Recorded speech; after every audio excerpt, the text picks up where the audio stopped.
নমস্কার বন্ধুরা, তন্হির পাকশালাতে সবাইকে স্বাগত। এই বসন্তকালে তেঁতুর ডাল বা টকের ডাল খেতে কিন্তু আমরা অনেকেই ভারী পছন্দ করি। আজকে আমি আপনাদের সাথে হারিয়ে যাওয়া একটি রেসিপি শেয়ার করছি। এটা হচ্ছে নিম পাতা দিয়ে তেঁতুর ডাল। আমরা সাধারণত নিম বেগুন খেয়ে থাকি, কিন্তু নিম পাতা দিয়ে তেঁতুর ডাল খেতে ভারী ভালো লাগে। তাহলে দেখে নেওয়া যাক আমার আজকের এই ভিডিওটি। তেঁতুর ডাল বানাবার জন্য আমি ব্যবহার করছি মুগের ডাল। আর তেঁতুর ডাল কাঁচা মুগ ডাল দিয়ে যদি বানানো হয় তাহলে বেশি ভালো লাগে। কাঁচা মুগ ডাল বলতে ডালটাকে না ভেজে ডিরেক্ট সেদ্ধ করলেই কিন্তু তেঁতুর ডাল খেতে বেশি ভালো লাগে। আমি এখানে হাফ কাপ পরিমাণে সোনা মুগ ডাল নিয়ে নিলাম, আর ডালটাকে 4 থেকে 5 বার জল বদলে বদলে খুব ভালো করে ধুয়ে নেব।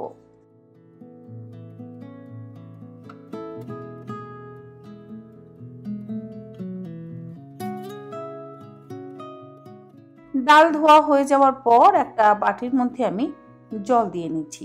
তারপরে যে পাত্রে ডালটাকে সেদ্ধ করব সেই পাত্রের মধ্যে ধুয়ে নেওয়া ডালটাকে দিয়ে গ্যাসের ফ্লেমটাকে মিডিয়ামে রেখে মিনিট দুয়েক প্রথমে ফুটিয়ে নেব।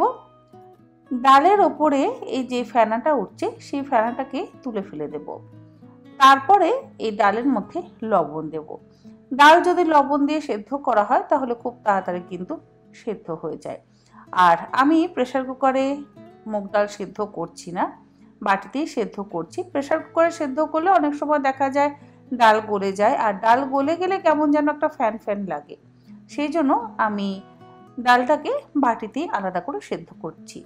আর স্বাদ অনুসারে লবণ দিয়ে দিলাম। আপনারা আপনাদের নিজেদের স্বাদ অনুসারে অবশ্যই লবণটা ব্যবহার করবেন। ডালটাকে আমাদের এমনভাবে সেদ্ধ করতে হবে যাতে একদম সুসেদ্ধও হয়ে যায়, আবার নরম হয়ে গলেও না যায়, আবার একটু গোটা গোটাও দেখা যায়। ডাল সেদ্ধ হয়ে যাওয়ার পর গ্যাসের ফ্লেমটাকে বন্ধ করে দিলাম।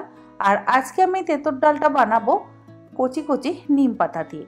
আমরা সাধারণত উচ্ছে দিয়ে তেঁতুর ডাল বানিয়ে খাই, তবে নিম পাতা দিয়েও যে দারুণ সুস্বাদু তেঁতুর ডাল বানানো যায় সেটা আপনারা নিজেরা না বানালে কিন্তু একেবারে বুঝবেন না।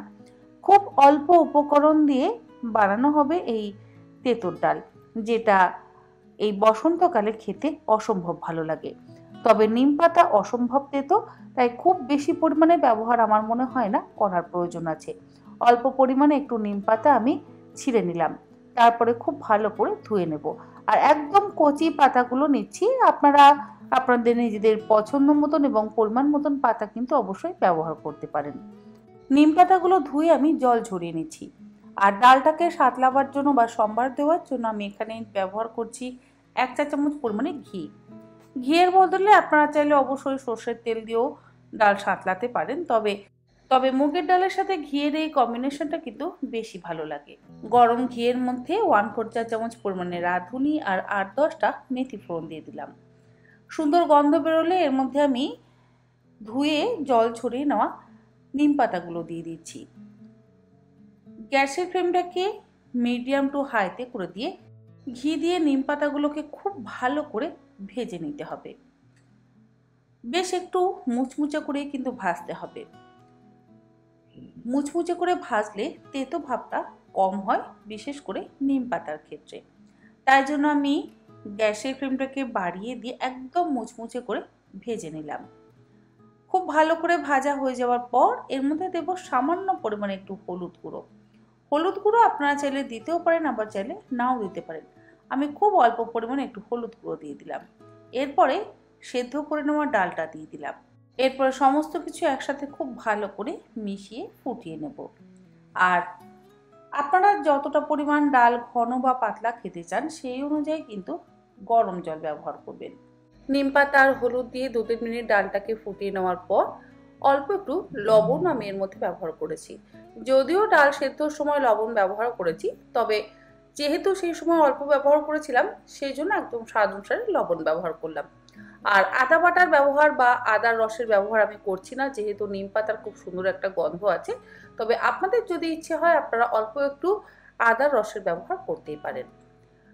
তৈরি হয়ে গেল নিম পাতা দিয়ে দুর্দান্ত স্বাদের তেঁতুর ডাল। আলু সেদ্ধ, ঢেঁড়স ভাজা বা বেগুন ভাজার সাথে খেতে কিন্তু অপূর্ব লাগে। অবশ্যই এইভাবে তেঁতুর ডাল বানিয়ে আপনারা খান, বলবো ভীষণ ভালো লাগবে।